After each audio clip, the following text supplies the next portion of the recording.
Heavenly Father, we invite you into our hearts this evening, into this study group. It is such a privilege in our country to be able to gather freely and to share your word and to study. We hope that as we move forward in this class, our hearts will become more Christ-like. Guide us. We ask this in the name of our Savior. Amen. So last week we finished pretty close on time. There was one quote I wanted to go back to, and I'm going to see. When Jim does this, he makes it look super easy. So let me see if I can share my screen and bring up week 1 and share that. Okay. So this quote, we didn't discuss this, right? Didn't I say I wanted to come back and talk about this quote? We never did because we ran out of time. Okay. So I like this quote because as we build in our knowledge of what is an offendable heart, how offended are we, what can we do about it? We're going to see today a couple examples of how important truth is. And so I like this quote because it looks forward to where we're going in the study. So to know one's, Flannery O'Connor is a 1920-ish, 30th classic author. To know oneself is above all to know what one lacks. It is to measure oneself against truth with a capital T and not the other way around. And I think so often we create our truth without seeking the truth that is God's truth. And that gets us into a whole boatload of trouble when we have a truth we believe in. I'm going to share Frank's story tonight, and we'll talk about what truth Frank has created for himself that has really impacted his whole life. But I also think that it's important to see, well, where are we lacking in life? Hi, welcome. And then the last statement, the first product of self-knowledge is humility. And that truly, for me, was the starting place. Until I really surrendered everything, there wasn't knowing me, and there wasn't physical healing in my body or spiritual healing. It all started with humility. Any thoughts or comments on that quote?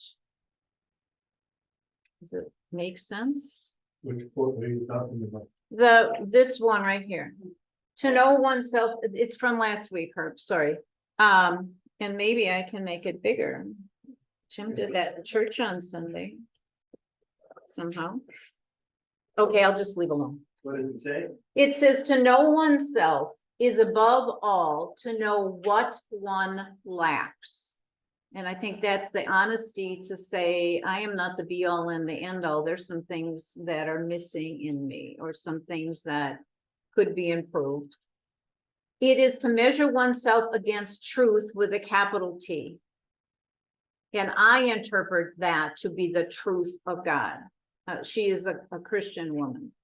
And not the other way around. So not to say this is my truth and this is what I am measuring my life against, the truth that I create for myself, or the truth that I choose to believe. And the first product of getting to know yourself, of self-knowledge, is humility. To surrender to that.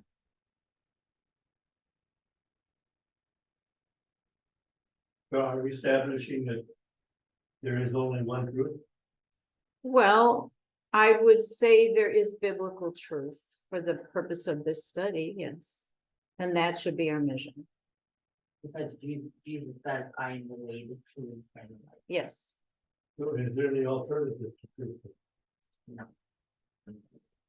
I think it's good. I mean, I'm just up here.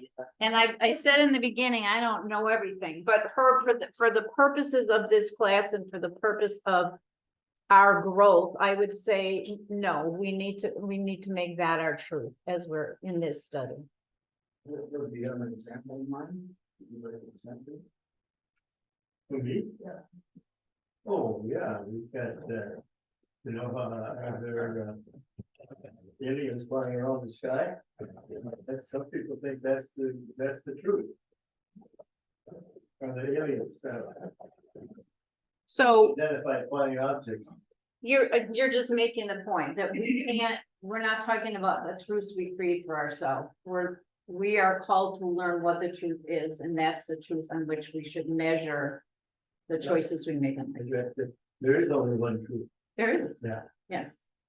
Okay, Yes, that's what I was trying to say. yes, but yes, I mean, there's times when I laugh at myself, and I will share in one session, my red coat story, where I created a whole truth that didn't exist. But man, I was locked into it. So I think if we're honest, we've created truths in our life that upon the reflection, they weren't as true, or they weren't true at all.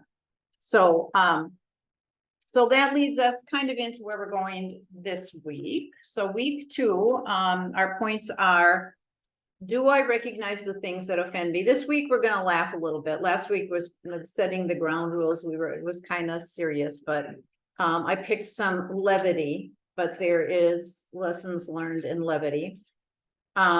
Signs that I might be living with an offended heart, and where is my spiritual heart tied? Is it tied to this world, or am I heaven focused? So under the first bullet point, do I recognize the things that offend me from the past? I am going to share parts of a video. This is a pastor who, shoot, no, I don't see where I share my thing. Crud. Oh, there it is.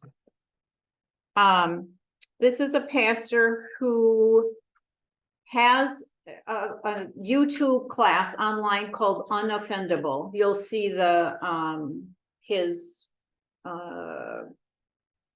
whatever you call that, his the picture that represents his class.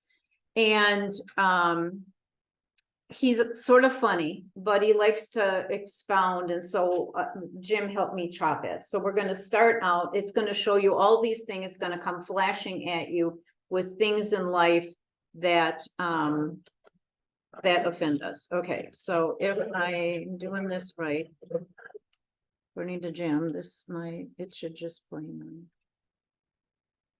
Or not. Okay. Right. Try the different way. I think your bottom right is your share sign.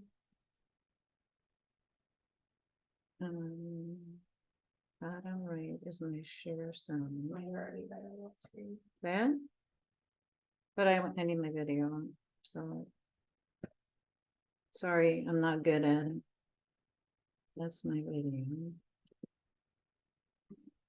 Okay.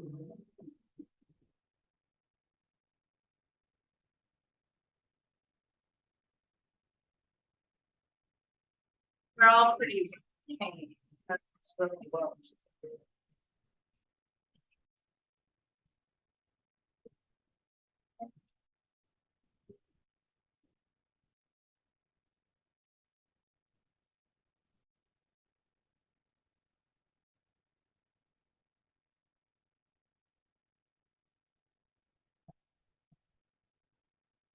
Yeah, So that's anybody his else class. offended by the spelling in the video? Did that get anybody else? Just me? Cool. Cool. You want to know how to take off an internet troll? Make fun of their spelling or their grammar. Works every time. Good morning, everybody. Welcome to church. My name is Jason. I'm so excited you're here today. Kicking off a brand new series called Unoffendable. And it's all about how we can live a life free from the prison of offense. What about the times that we carry offense? That Something was, someone said, stop, something someone Stop. did, whether intentional or unintentional. and it weighs so No, unbelievably heavy on us. Well, we live in a culture that's just fueled by outrage, now aren't we? In 2015, Slate.com, which is a famous internet. all right, if website, anybody did has this help thing for that me, called help the me. year of outrage, because in 2014, Americans were just fired up about all kinds of stuff. What are you But trying we to just do? were. I'm trying to So what stop they did him. was they tracked Twitter every day to see what the one thing that most Americans were outraged about, and they kept this law. So You I could think you literally gotta find it go online. on to And it's Twitter. interactive. You can scroll Where is your through it, mouse you can right now? find the thing Well, that it's people are touchscreen. most Oh, it's touchscreen, so, Today, 365 days of outrage. okay, And we get There we outraged go. about all Then- kinds of stuff, don't we? We get outraged about Okay. different free and then. spelling in the video. Okay. Does that get anybody Whoop, else? whoop, Just me? Thank you. there, you're welcome. Okay, so, it chopped there, if you saw that it jumped around. Okay, so in the beginning, he's kind of funny, but he has this story that he tells, and it takes 5 minutes to tell it, so I'm gonna tell it in 1 minute. He went to a workshop, he must have worked somewhere before he was a pastor, and he went to a workshop that was designed to help people get in physical shape so that they were better employees. And he was sent there by his employer. So they had a speaker come in, and the speaker picked him and said, hey, would you, I brought the wrong, case of books from my car. Here's my keys, would you run down? It's a this car. So he had to go down all these steps. He came up, and he has the tote, and the guy looks and he's, shoot, sort of, it wasn't the gray totes, it was the red totes. So back he goes to get the totes, and then he comes back up, and he's carrying what's about 30 pounds.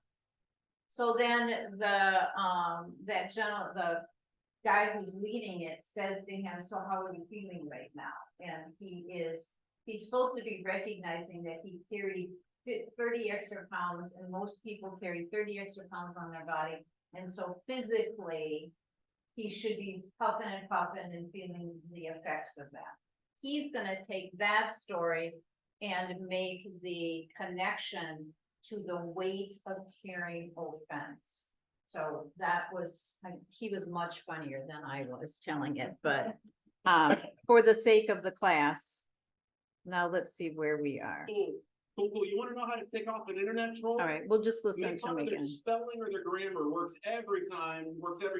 Good morning, everybody. Welcome to church. My name is Jason. I'm so excited you're here today. Kicking off a brand new series called Unoffendable. And it's all about how we can live a life free from the prison of offense.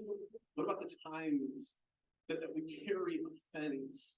Something someone said, something someone did, whether intentional or unintentional, and it weighs so unbelievably heavy on us. Well, we live in a culture that's just fueled by outrage, now aren't we? In 2015, Slate.com, which is a famous internet website, they came out with this thing. I have that link for you. Because in 2014, Americans were just fired up about all kinds of stuff, but we just were. And so what they did was they tracked Twitter every day to see what the one thing that most Americans were outraged about, and they kept this log. You can literally find it online, and it's interactive. You can scroll through it, and you can find the thing that the people are most upset about based on the day. 365 days of outrage. And we get outraged about all kinds of stuff, don't we? We get outraged about what the president tweeted. We get outraged about who is selected to be in the Supreme Court. We get outraged. We get outraged by, like, should Starbucks use straws or not? Like, we pick dumb fights, don't we? We get outraged because of the big brawl between Cardi B and Nicki Minaj. There's just always something that we get all up in arms about. And my wife told me that. I didn't even know that existed, to be honest, but she told me about that. And so we just get outraged about, like, the dumb stuff. It's like we need to carry some sort of an offense. So the problem with offenses is they just weigh you down, that they burden you, and it's too much for you to carry. So my hope is this. In this series, my hope is that this word unoffendable, that is not really a word, will become a word. Like, my hope is that this word is not really a word, will become the kind of word that God uses. This word is online now. There are at least 5 different people that offer courses on living an unoffendable life. I have not watched his whole series. I have watched some of them. They're all, the ones that I've looked at are all Christian based. Some of them are just it's more like the, habits of highly effective people that is more secular and it just helps you to be a better person, but there are at least 5 or 6 people out there now using this term. The edge in your soul that you can actually live a life somehow free from offense. Now, because we were going into the series this weekend, I kind of had my radar turned on. Okay, now What it's are the funny. things This in my is life that funny. just offend me? Like, what's the stuff in my life that just gets under my skin, it just ticks me off? What are those kinds of things? And so Friday night, we're gonna have a family movie night. We're gonna watch the Charlie Brown, the fall Charlie Brown classic series and then popcorn. And so we ordered pizza at Pizza Hut. And I remember thinking like, Pizza Hut's fine. We order it. I get a text on my phone because it's 2018 and I need to know when my food's gonna be there. And I get a text on my phone at 5:37 p.m. saying your pizza has left. Be delivered soon. Hello, talk dirty to me. And then like 10 or 15 minutes later, there's no ring at the doorbell. 20 minutes goes by, 30 minutes goes by. Now I'm starting to get angry. And so I just called Pizza Hut. I'm calm. So I called Pizza Hut and I'm like, hey, just checking on the status of my order. It said it left 30 minutes ago. Is everything cool? I just want to make sure your driver's fine. Like, pretend like I'm concerned about that person. And so, anyways, they say, well, let me check with the driver. So the girl puts me on hold. A few seconds later, she comes back and she says, he should be there momentarily. Gosh, you're awesome. Thanks. Bye. Hang up. Momentarily happened. Like lots of momentarily happened. 15 minutes later, still not there. 20 minutes, 30 minutes later, I called back and I get a guy on the phone and I'm like, hey, I called like 30 minutes ago. And this is real time. Like I'm looking at the time on my phone when I called. It's like 29 and a half minutes ago. I called about the pizza that was supposed to be here an hour ago. Any update on that? And he goes, let me put you on hold real quick. And then he puts me on hold. And he comes back 3 or 4 minutes later. And he's like, yeah, I can't get a hold of them. I don't know what's going on. And I said, well, it was supposed to be here an hour ago. Any idea what's going on? And he said these words, and this is a direct quote. He goes, I don't know, man. Sometimes we be busy.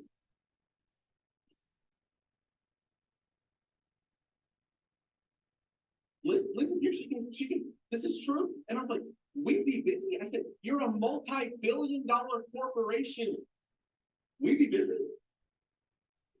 So you know who I was outraged at? You know I was offended by? Pizza Hut, right? And then I go to bed Friday night thinking I can sleep in on Saturday. I've been waking up super early every morning to go to school and get to the gym. And so I was like, Saturday I can sleep in. Friday night into Saturday morning, 5 a.m. I hear this beep. It's like the sound of demons coming together and screaming in my ear because my smoke detector batteries decided to die at 5 a.m. So you know who else is offended me? Duracell. Then it goes on. Yesterday, I take my kids to lunch at the Brandon Mall. We go to Red Robin, yum, I'm excited about it, right? I get my burger, and they have bottomless fries, and they're steak fries, and I love steak fries. And they bring me my fries, and there's like 7 of them on the plate. And look, I'm a growing boy, and 7 fries, it's not going to get the job done for me. And so she brings it to me, and I say to the waitress, I was like, hey, the fries are bottomless, right? She goes, yes, can I go ahead and put in another order of fries now? And she goes, really? So Red Robin on my list, right? Don't judge me like that. You don't know me. Then last night, Liz and I are going to a friend of her family's 70th birthday party. 70. So when you're 70, you can do anything you want. And so she decides to have a masquerade party where we have to wear masks. I was going to put a picture up, but it's even offensive to me. And so Okay, I'm gonna skip this last one. His car has trouble, and so he's offended by Ford. kids or anything my neighbors did, these are just the highlights. Then he's gonna get, You ever notice if you're looking for a something little more that's offended by, serious. there's always something to be offended by. And these are silly examples of things you get offended by. But the truth is you've been offended by some huge stuff. And if you get nothing else in this series, if you fall asleep and sleep through the rest of the message, or if you can't come back the next 3 weeks, I hope you get this. Here it is. Holding on to an offense never hurts your offender. It lets them keep hurting you. And you have to make this decision that I'm going to make the choice that no matter what happens to me, no matter what curveball life throws at me, I'm just going to live a life that is unoffendable. Like I'm not going to let offense take hold of my heart. Now, you're probably better than this, but have you ever seen people but they live this beautiful life. Life is happy and good. They've got money in the bank, a family, they've got amazing, beautiful, wonderful kids. Life is just going really well for them, it seems from the outside. And then something happens. Someone says something, someone does something, someone doesn't meet an expectation, and it ruins everything for them. You ever watch this happen? And it's something that happens to their soul. An offense sets in on their soul. And I don't know how to explain it, but even physiologically, it's like something happens to them. It's like physiologically, it changes. Then they're always scowling. They always look angry. They always look mad. And they take it out on everyone around them. Their family catches the shrapnel. They walk away from relationships. They walk away from their family. We've seen people walk away from their dreams. This one breaks my heart. Seen people get offended by other people in the church and literally walk away from the church and roll a grenade on the way out and devastate their relationship. And I just want to say, offense is a choice. And you get to make the decision, am I going to live a life that is characterized by all the wrong things that have been done to me? Or am I going to live a life somehow higher than that, free from offense? Now, Jesus in the book of Matthew, he's teaching, and at the end of this teaching, at the end of Matthew chapter 11, he says this. I love what he says. Matthew 11, come to me, all of you who are weary and burdened, those of you who are carrying the weight of this world, just come to me, those of you who are weary and burdened, and I will give you what? I'll give you rest. Then he says this, take my yoke upon you. A yoke was a device used to cause oxen to do work. But put on this thing that's known for making you do work. And you will take my yoke upon you and you will learn from me, for I am gentle and humble in heart, and you will find rest for your souls. But the reality about so many of us is that, like, when we're offended, we don't rest. We wake up in the middle of the night. We wake up in cold sweats. Like, nothing about our soul is at rest. The same verse in the Message translation, this guy Eugene Peterson, listen to how he translates it. It says, come to me, get away with me, and you'll recover your life, because what offense does is it wrecks your life. You'll recover your life. It says, I'll show you how to take a real rest, not this superficial rest. I'll show you how to really rest. Walk with me and work with me. Watch how I do it. Learn the unforced rhythms. Grace. Listen to the beautiful poetry of that. Live a life characterized by the unforced, which means the natural rhythm of God's grace. I won't lay anything heavy or ill-fitting on you. Like, I'm not going to weigh you down. I love how he ends. Keep company with me, and you'll learn to live freely and lightly. You'll learn to live freely and lightly. Now, if you were to categorize your life, do these two words categorize you? Thoughts?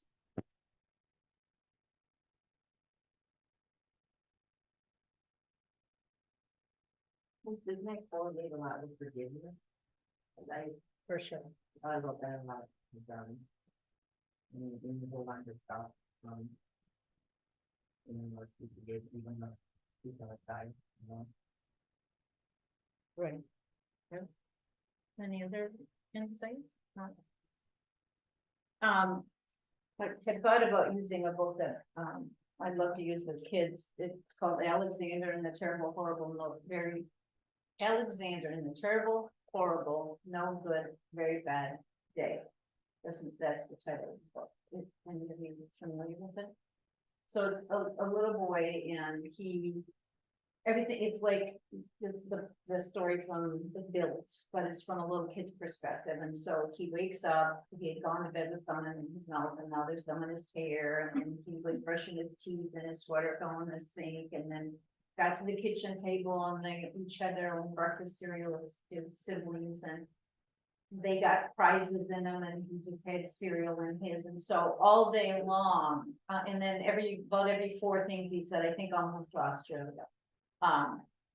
But I think if we don't kind of stop and let everything go as it happens, it builds up. And so the Pizza Hut thing, that could really be a big thing. I mean, people get irritated when they don't get what they were promised. And it is an expectation that Pizza Hut should get you your pizza as they promise, and the people they're working for them should, know what's going on, but it's not the time we live in.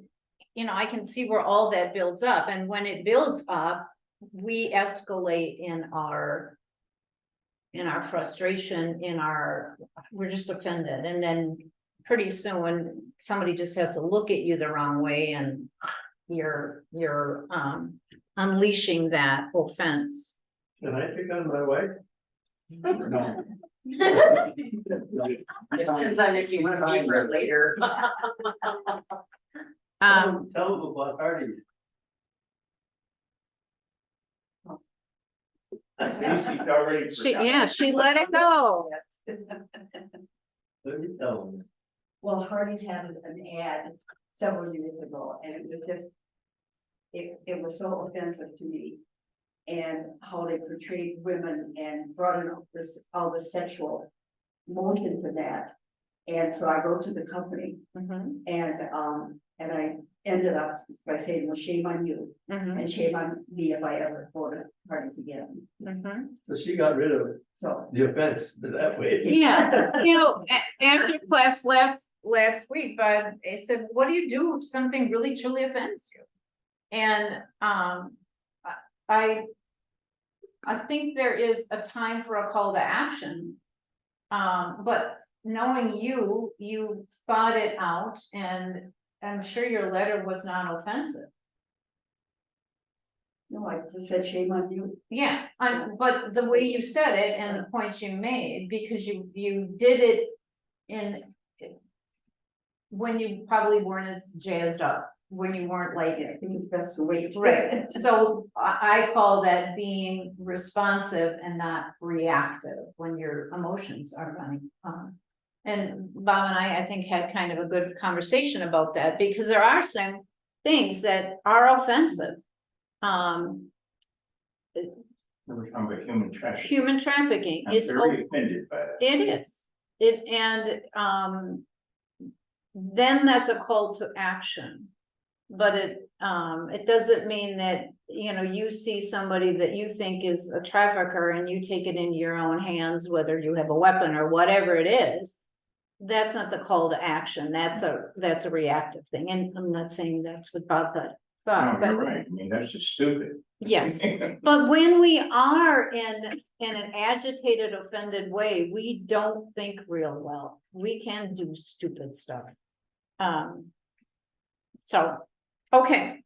So that board that had all those in the year 2014, I mean, that was before like elections got as awful, and I mean, that was a pretty naive time, I think, in light of what's happened over the last 7 years since then. I clicked on a few of them, and I didn't even know what they were talking about. I don't do social media, and I really don't watch much regular TV. So I was afraid to have it up here and click on something, and I wouldn't know what it was, and it was really bad. So the link is there. It's the Year of Outrage link on your handout if you want to go look at it. But there was a whole article around this, and I thought I don't know how to pronounce this lady's name, Choi Sicha,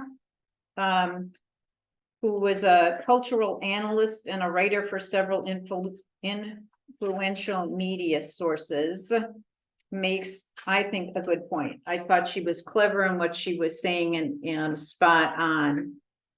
So over the past decade or so, this was written in 2014, these words. Outrage has become the default mode for politicians, pundits, critics, and with the rise of social media, the rest of us. So that's 7 years ago. It's only gotten worse. And so here she's saying, you, meaning first you are speaking into your echo chamber of friends. I think she's saying, like, if you go into social media, like you send something out post it on Facebook, or you Instagram it out, or you tweet it out. I've never done any of that stuff, so I don't know, but I know from my kids that sometimes you're friends with friends of friends and you don't really know those people. So first of all, you think you're just speaking to this little group that's on your friends where you share your Pizza Hut story. It was an hour and then, you know, the guy said this thing and whatever. But not everybody is in your silo. I think that's a cool way of saying it. So there's fringes out there who, or maybe even friends who aren't agreeing with you. And then some stranger is mad at you for what you posted. Then some friend is noticeably silent. So somebody's judging you one way, somebody's judging you the other way. Then you're blocked by somebody, a friend unfriends you. Or you're yelled at where you type in all capital letters. And then spiraling conversations come from realms unexpected and unwanted, just because you posted whatever it was that you posted. You're embarrassed, you're angry, defensive, passive aggressive, everybody, depending on where you are on that Enneagram, you'd have a different reaction to that. But it's a rush of emotions that stretches long, but is only an instant, meaning stretches long is we don't let that stuff go. And then I love what she says here. This kind of thing could take up your whole day if you let it. If your mind keeps going back to that, oh, I wish I never would have posted that. I wish I could take it back. I can't believe that so-and-so said that about me. And now so-and-so's not talking to me. Your mind could be taken up by that. Or if we aren't careful, our life of outrage might have eaten up an entire year, which is that whole 365 days of outrage. So you have a handout on pet peeves. You don't need to look at it now, and you don't ever have to look at it, but I put it in there just for you to think about. But I found a funny pet peeve. Now I just have to figure out how to show it to you. No, I can't do that. Okay, so then I have to share this. But I really have to be able to get to my second video, which is not here. Okay, I don't know how to do that. Well, yeah. You want me to try that help you find it? It's, Jim thought I could just, sorry, now I don't even know what I'm doing. Oh, and the handout, which one are you talking about? No, I'm not, it's a video. It's completely different. I mean, it's here, I just don't know how to find it. Maybe I'll just go out onto the internet and get it. I don't know. Anybody got thoughts? I need Joel. It's here, well, wait a minute, it's on this USB, can I find it that way? Oh, that looks like something. It's on this, it's somewhere on here. Media player. What video? It's called Pet Peeves. See if I can help it.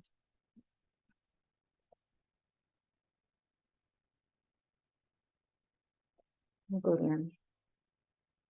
There. Maybe can we do that? Can you click on that one? Sorry, I didn't take any classes in Zooming. If I'd been a teacher. It worked. Probably meant it. This is grandma's pet peeves. In some ways. She didn't even know what manscaping was, which I didn't really either. It's pet peeve.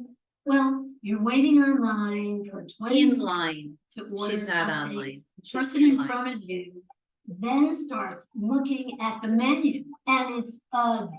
You had 20 minutes to make a decision, and you wait.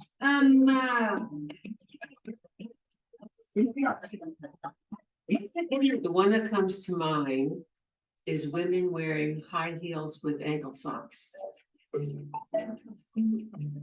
I don't like people who barge in front of me on the subway. I hate those little sticky things you get on fruit. So that you have to peel it off, and if you get it wet, it's impossible to peel. Yeah. My biggest pet peeve is seeing people folks while they drive. That really ticks me off because it causes so many accidents. People can lose their lives and it's just so dangerous. Calling for some consumer help and having the phone answered by someone who hasn't been trained. And so I asked for a supervisor, please. Oh, the supervisor will say exactly what I've said, so there's no, and I think, is there a supervisor? The airlines who have seats that get smaller and smaller. Cell phones, people on their cell phones and texting and taking the whole sidewalk up, and when they bump into you, oh, it's you. The woman who lives in my building who lets her dog go on the street and doesn't pick it up. When people bring on these big backpacks on the subway and squish against me. People who make noise when they chew. My biggest pet peeve is stupidity, an unair conditioned elevator with too many people in it. The never-ending political show that we're in the middle of in this country. It's awful. Give us a break already. People who lie constantly. You can't be trusted. People who always whine and cry, this aches, this hurts. Oh, I can't go out, I don't feel good. Move on. Having moved from San Francisco to New York almost 2 years ago, I don't understand why New York drivers honk incessantly. I don't know what they think they're going to accomplish. People that criticize other people all the time. Anybody in the line behind them, in front of them, they're constantly criticizing something about that person instead of embracing the good parts. In today's world, my pet peeve is people not being nice to each other. That really burns me.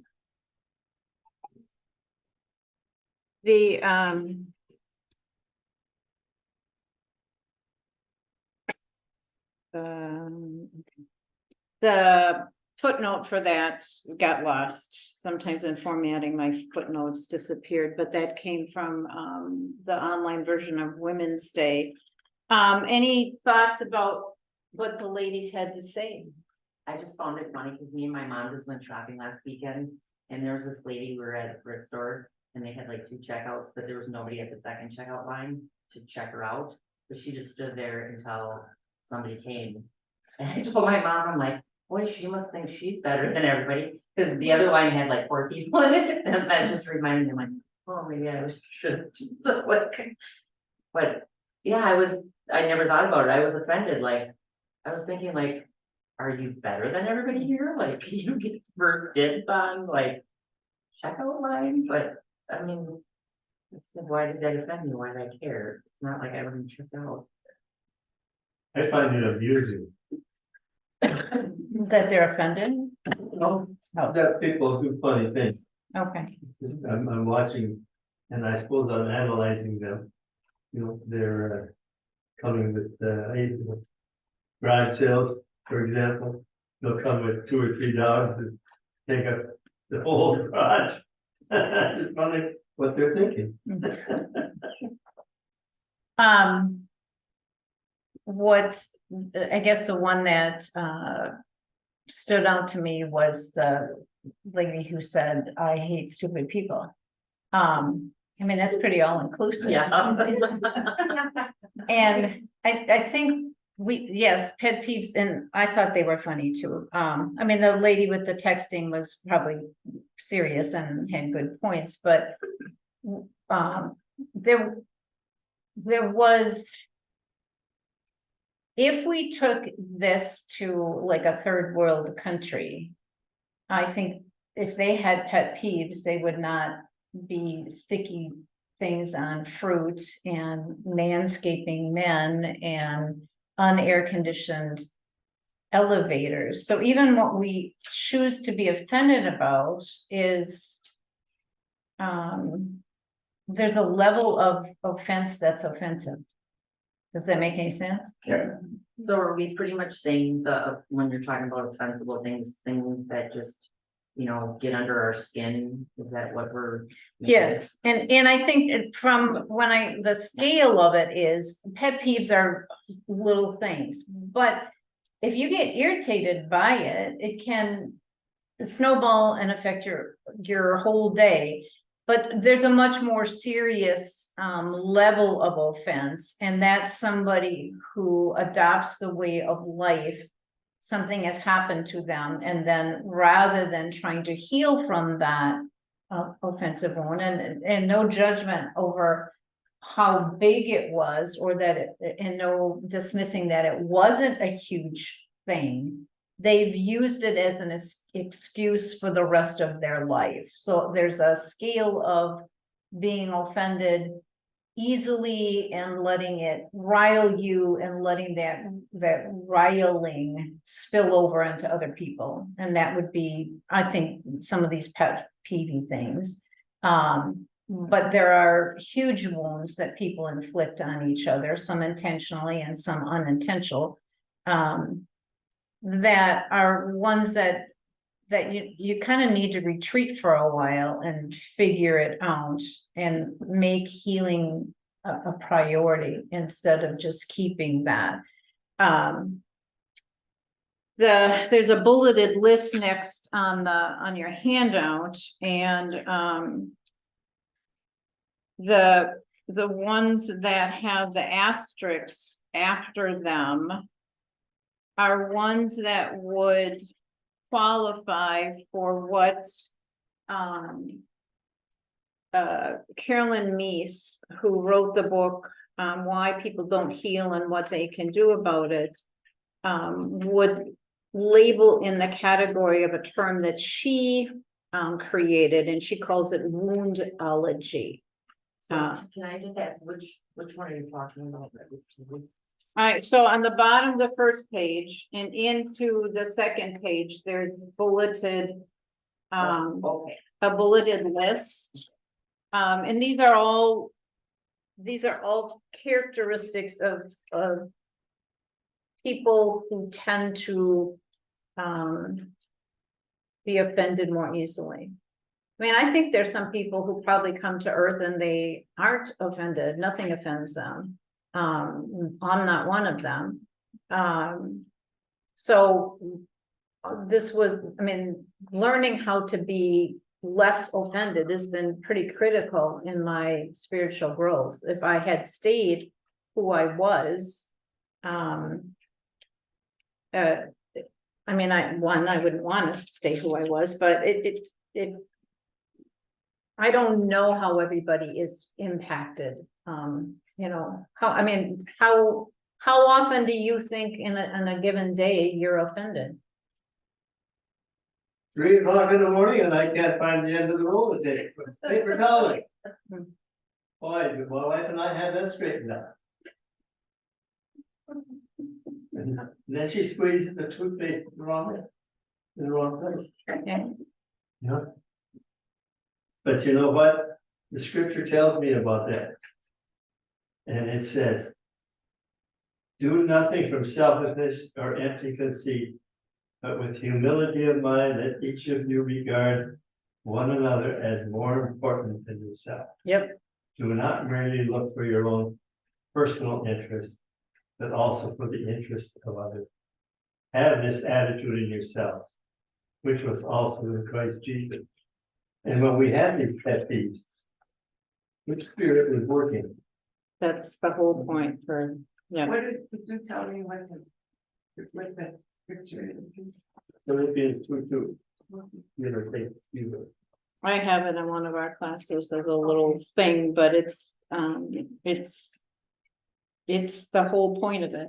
Last week we talked about, we can only, there's either Christ in our heart or it's Satan in our heart, but they cannot cohabitate.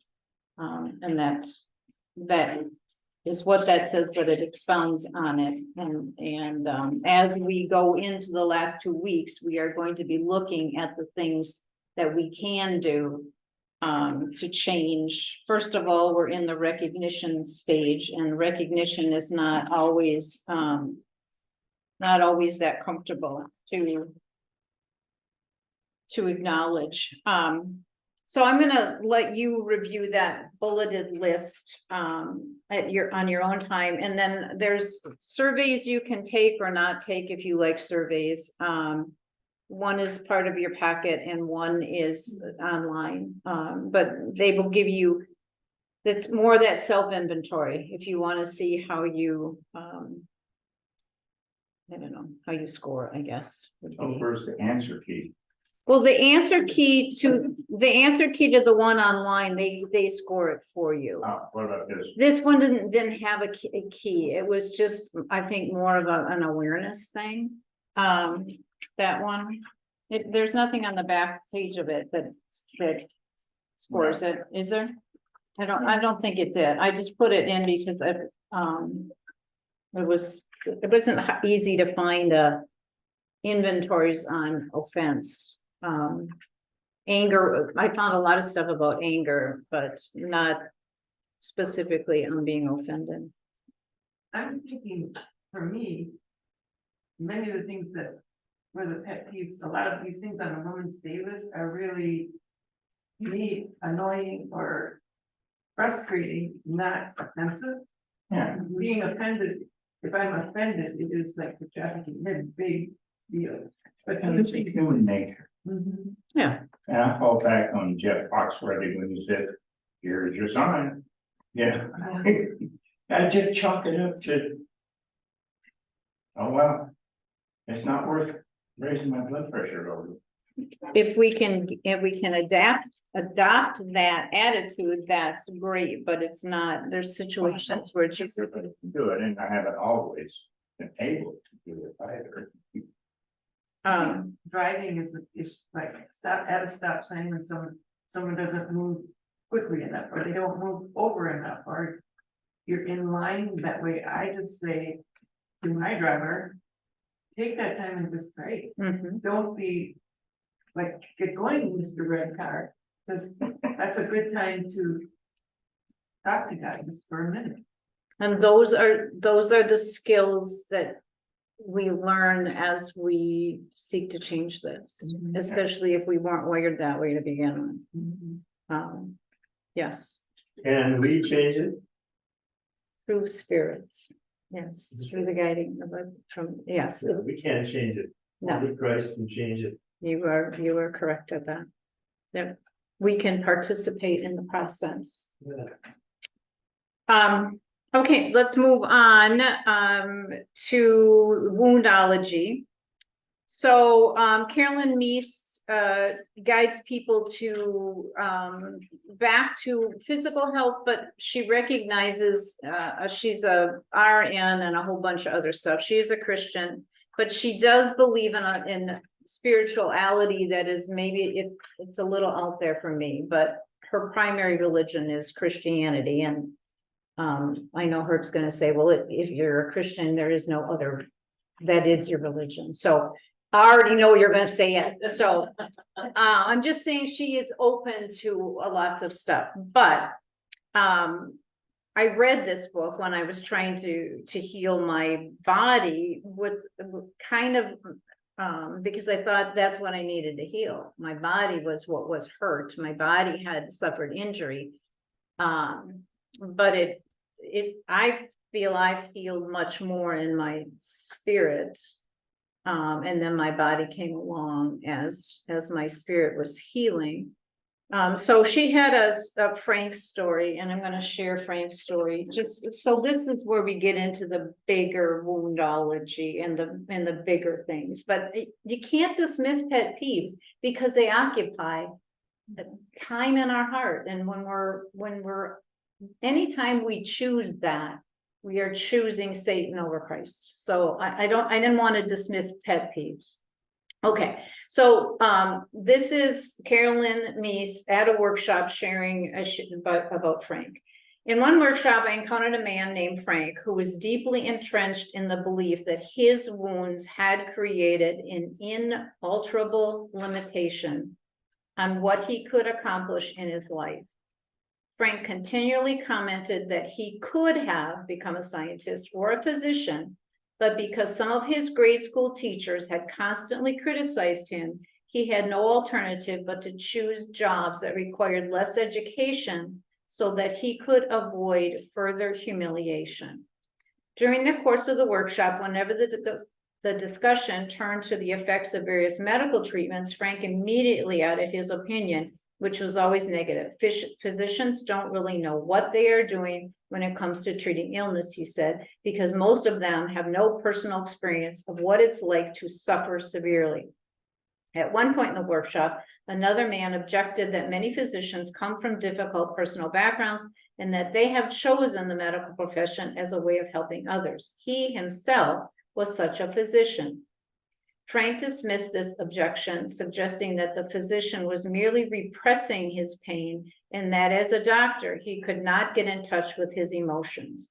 As the discussion progressed through the afternoon, 4 people spoke of their success at healing their personal histories. But Frank clearly found these positive comments threatening. He finally stood up and announced to everyone that no one in there had been emotionally injured as he had, and he left the group.